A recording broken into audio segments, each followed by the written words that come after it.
নবীজি বললেন সব উম্মত জান্নাতে যাবে, যারা আমাকে মানে না বা অস্বীকার করে তারা যাবে না। সাহাবায়ে কেরাম প্রশ্ন করলেন, নবী আপনাকে অস্বীকার করে মানে না, তারা কারা? নবী বললেন মান আতাআনি দাখালাল জান্নাহ, যে আমার ইতাআত করে, আনুগত্য করে, ইত্তেবা করে, অনুসরণ করে, সে জান্নাতে যাবে। কথাটা খেয়াল করে থাকলে বলেন, নবীজির যারা ইতাআত বা আনুগত্য করে, অনুসরণ করবে, তারা জান্নাতে যাবে। তার মানে কি তারা নবীকে, বলেন না কেন, নবীকে পরিণাম ফল কি? জান্নাত। বিপরীত কথা কি হবে? যারা নবীকে, তারা কোথায় যাবে? কিন্তু নবী এভাবে বলেন না। একটু খেয়াল করি, নবী বলছেন যারা আমার আনুগত্য অনুসরণ করবে তারা জান্নাতে যাবে, তার মানে তারা আমাকে মানে। বিপরীত কথা দাঁড়ায় যারা আনুগত্য বা অনুসরণ করে না তারা মানে না। নবী এভাবে বলেন না। নবী কি বলছেন? ওয়ামান আসানি, যারা আমার বিরোধিতা করে তারা জাহান্নামে যাবে। কি বুঝলেন এখান থেকে? যে যারা নবীর অনুসরণ বা আনুগত্য করে না, এরা দুই দল। এরা কয় দল? খুব খেয়াল করবেন, যারা নবীর অনুসরণ বা আনুগত্য করেন এরা কয় দল? একদল আগ্রহী আর একদল বিদ্রোহী। একদল আর একদল, একদল দরদি আর একদল বিরোধী। দলই নবীর অনুসরণ করে না, নবীর আনুগত্য করে না, দল। ব্যবধানটা কি? একদল আগ্রহী আর একদল বিদ্রোহী। কথা বলেন, একদল আগ্রহী আর একদল বিদ্রোহী।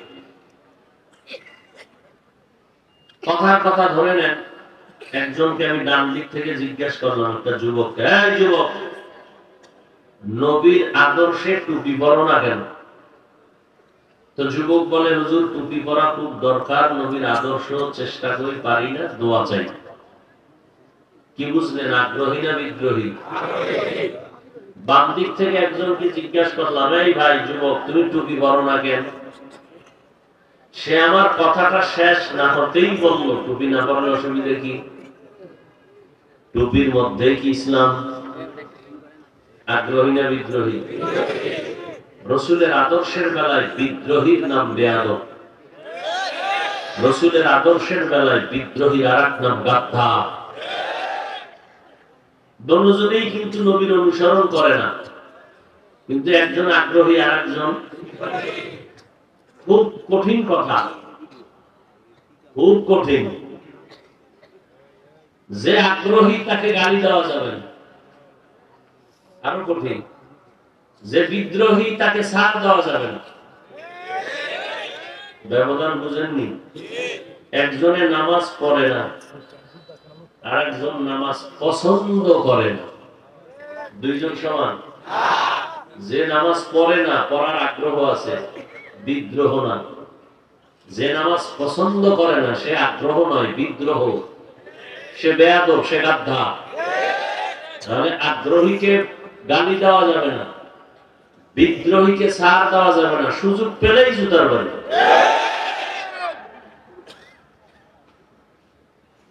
একজনে পর্দা করে না, আর একজন পর্দা পছন্দ করে না, দুজন সমান? একজন মুমিন আর একটা বেঈমান, একটা মুমিন আর একটা। একজনে রাজনীতি করে না, আর একজনে ইসলাম ও কোরআনের বর্ণিত রাষ্ট্রনীতি, রাজনীতি পছন্দ করে না। একজন মুমিন আর একটা বেঈমান। রাজনীতি না করা এক জিনিস, পছন্দ না করা বেঈমান হওয়ার কথা। নামাজ না পড়া এটা বেঈমান হওয়ার কথা না, নামাজকে অপছন্দ করা বেঈমান হওয়ার কথা। কথা বুঝেন নেই? আপনাদের ধারণা কি কোরআন শরীফের মধ্যে পৃথিবীর সব বিষয়ের সমাধান আছে?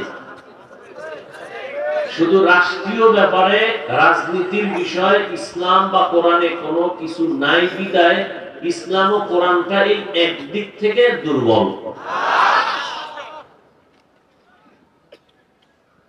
কোরআন শরীফ দুর্বল না?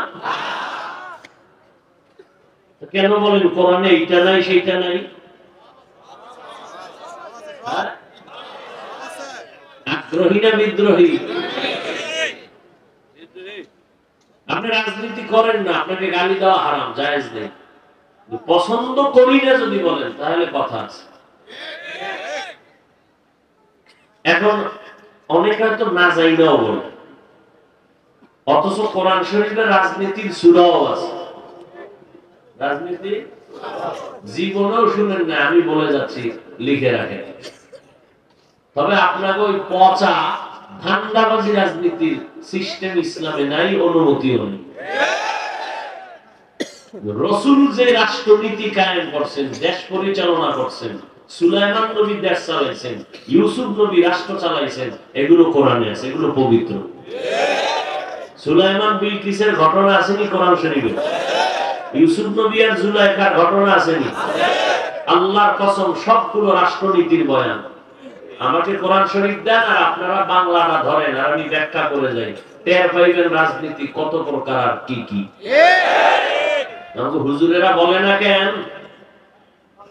আল্লাহ ভালো জানে, আমিও কিছু জানি, ওদের বলার দরকার নেই। আল্লাহ হেদায়েত দান করুন। আরো জোরে বলেন। তাহলে ভালো করে মনে রাখবেন, যে নবীর আদর্শ অনুসরণ করে না তাকে গালি দেওয়া যাবে না, কিন্তু যে পছন্দ করে না তাকে ছাড় দেওয়া। আল্লাহ বুঝার তৌফিক দান করেন। তাহলে এখন কি বলবেন? যে টুপি পরে না সে নবী মানে না? বুঝতে হবে সে কি আগ্রহী না বিদ্রোহী।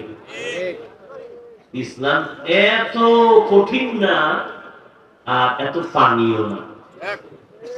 ইসলাম এত কঠিন না একজনের টুপি পরে না আপনি ফট করে গালি দিয়ে দিবেন না। রাসূলের ইসলামে তো গালি নেই। আচ্ছা আমাকে বলেন তো, রাসূলের যুগে ইসলামের বিপক্ষে দুশমন ছিল? বর্তমানে যে দুশমন আছে তার থেকে তারা খুব দুর্বল, কঠিন। নবীজি মোকাবেলা করেছেন, সাহাবায়ে কেরাম করেছেন। বলেন তো গালি দিয়েছেন কয়টা? কি ওলামায়ে কেরাম বলেন? বুখারী শরীফে দুই একটা গালি নাই? আপনারা গালি শিখলেন কই?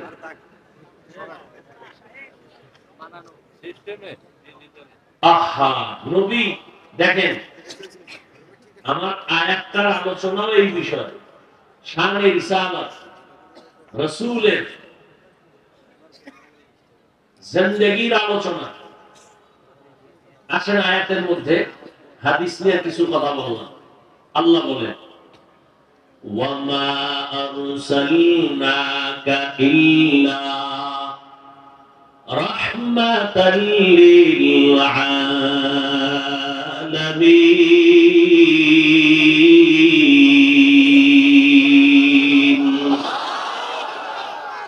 এখানে আবার খেয়াল করেন আল্লাহ কি বললেন? হে নবী, আপনাকে আমি পাঠাই নাই? হ্যাঁ পাঠিয়েছি, রহমত হিসেবে জগৎ সমূহে।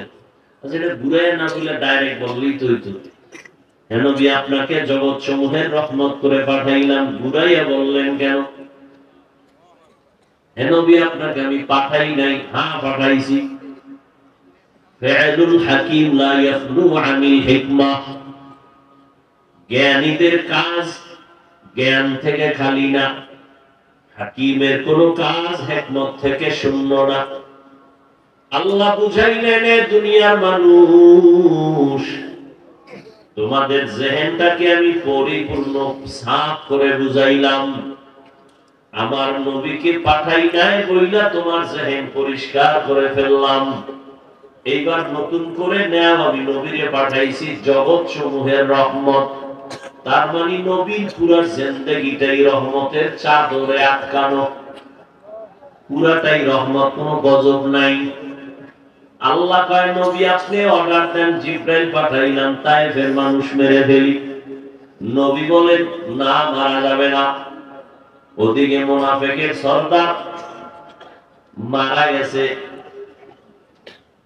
জানাজার জন্য নবী রেডি। ওমরে ফারুক আঙ্গা করে ধরলেন মুনাফিকের সর্দার, শুধু মুনাফিক না, মুনাফিকের ডাইরেক্টর। তাকে জানাজা করা ঠিক হবে না। নবী বলেন আমি যাব। নবী গেলেন, জানাজা পড়াইলেন। ওই মুনাফিকের সর্দার তার ছেলের কাছে বলছে, তোমার নবীরে কইও তার শরীরে স্পর্শ হওয়া একটা জামা যেন আমারে পড়ায় কবরে দেয়।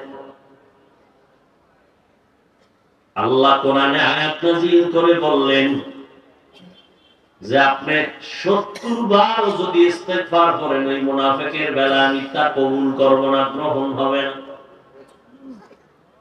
বুঝেননি নবী কেমন রহমত, কেমন মায়ার নবী আমার, রাহমাতুল লিল আলামিন। এই কদিও না রিভা, বুঝো দিলে বাড়াও, ইকো বন্ধ করো, তোমাদের জন্য আলাদা ক্লাস করতে হইব।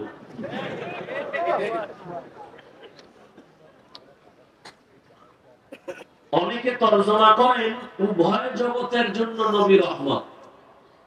আমি তর্জমা করেছি জগৎ সমূহের জন্য নবী রহমত।